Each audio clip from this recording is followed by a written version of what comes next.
This is the amphibian we use for what Americans might call a salamander or a water dragon. Hello, I'm Shafik, and I'm on a quest to uncover all of the memos that pet lovers lost in the pond. And one of those memos pertains to axolotls, or as they're known in the pet world, Mexican walking fish.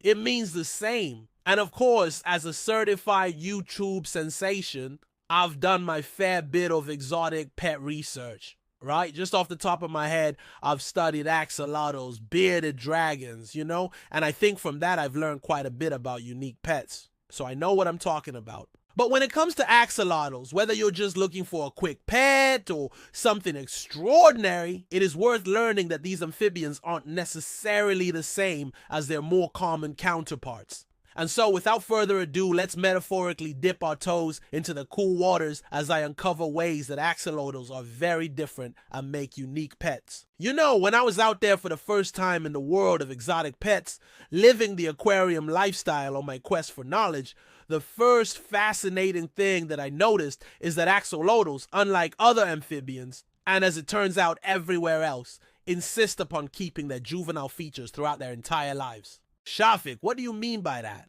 Well, here's how axolotls develop. We'll get into terminology later. They work in a process called neoteny, where the ground state, or larval form, is where they remain.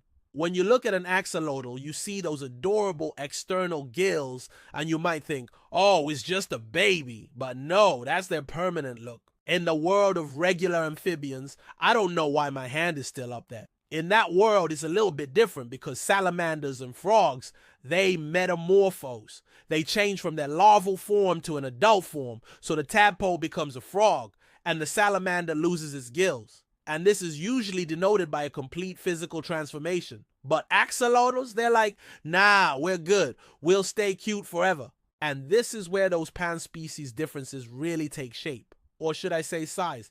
Because there's one key rule. On the whole, axolotls tend to be larger than their salamander counterparts.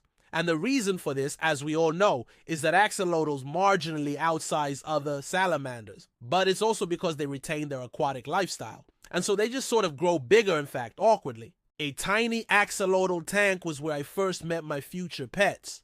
And they were swimming in a space about the size of this studio, which surprisingly, given that I'm often dubbed America's finest exotic pet expert, is not that big. And at the best of times, I don't like being in close proximity to small tanks. Being squashed in a room with my future axolotls was the second most exciting experience of my life.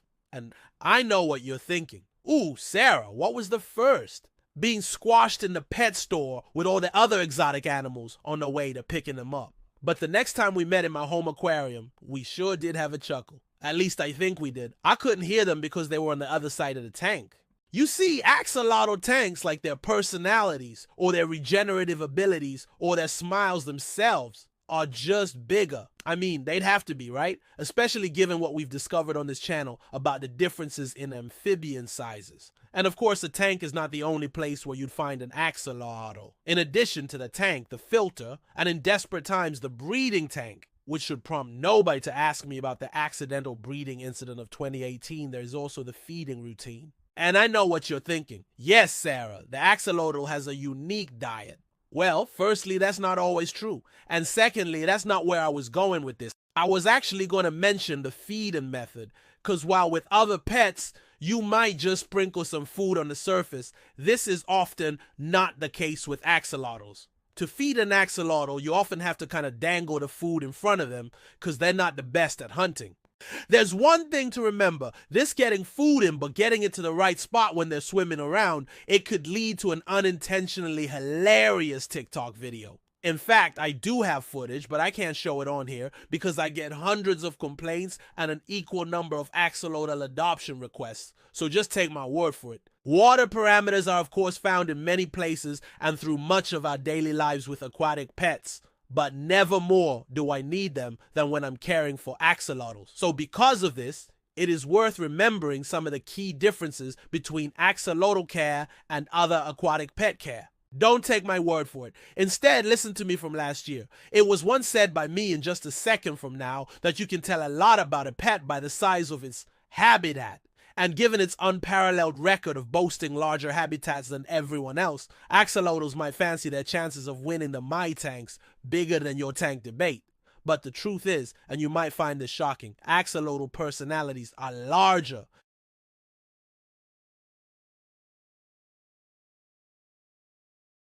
But whereas axolotl gills, that is external gills, are decidedly triple branched, that's not always the case in other amphibians. Sure, some salamander larvae definitely do have external gills, but adult salamanders, which are easily the more outgoing and competitive of the two, lose their gills due to the manner in which each species adapts to its environment. There's also a difference in how they move in the water. In axolotls, the movement is graceful and fluid, thus making it harder to catch them if they decide to play hide and seek. And the jerky movement of some other aquatic creatures means that you can do this in theory, but it's not recommended. One of the biggest concerns for axolotl owners, aside from being forced to eat bloodworms, is the great axolotl temperature divide. In axolotl tanks, water temperature is categorized as cool, while it's generally warmer in tropical fish tanks. Moreover, axolotl tanks operate on a specific pH level and America on a different one. What does all of this mean? Well, let's just say that you want to keep your axolotl in a community tank, but it doesn't run on the same temperature, is not dual temperature, or is incompatible with the pH level. In that instance, you'll need to run to the pet store to pick up some separate tanks. A separate tank will provide the right environment for your axolotl.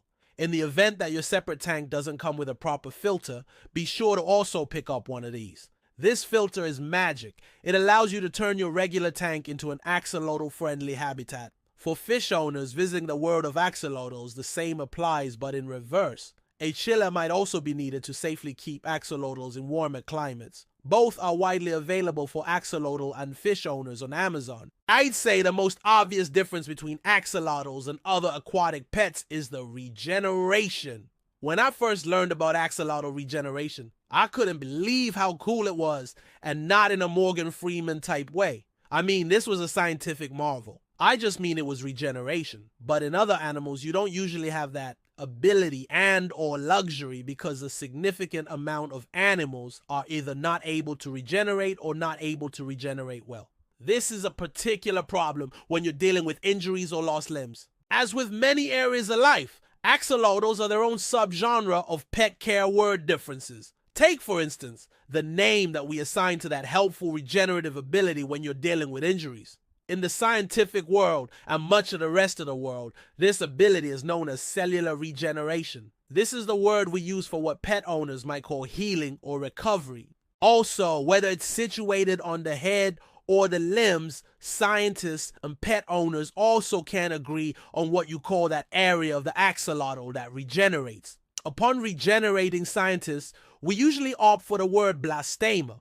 Please note that pet owners, just like patrons on my most recent secret stream, are divided on whether this should be pronounced blastema or blastema. Either way, pet owners will often call this area the new growth. More often than not, scientists will call an axolotl a neotenic salamander. Pet owners will call a neotenic salamander an axolotl. While Americans have about 100 words for a salamander, chief among these are mud puppy, water dog, or simply salamander, and finally metamorphosis. This is something I've encountered far less in axolotls than I have in other amphibians. This is a process offered by nature in which you see a complete transformation from larval to adult form, but the use of metamorphosis might be confusing to some axolotl owners. You might think of metamorphosis, often pronounced metamorphosis, as a natural process. A fine example of which is the character of the butterfly from Eric Carle's The Very Hungry Caterpillar that I somehow keep mentioning in my videos just by coincidence. That's it for this video. Let me know in the comments below some of the axolotl care differences that you've encountered. I'm Sarah Brown. You can follow me on Twitter at LostInThePondUS, and don't forget to subscribe to my channel so that my videos don't get lost in the pond. Thank you to my patrons for literally making this video happen. If you would like to support this channel, you can do so today at patreon.com/LostInThePond. Until the next video, goodbye.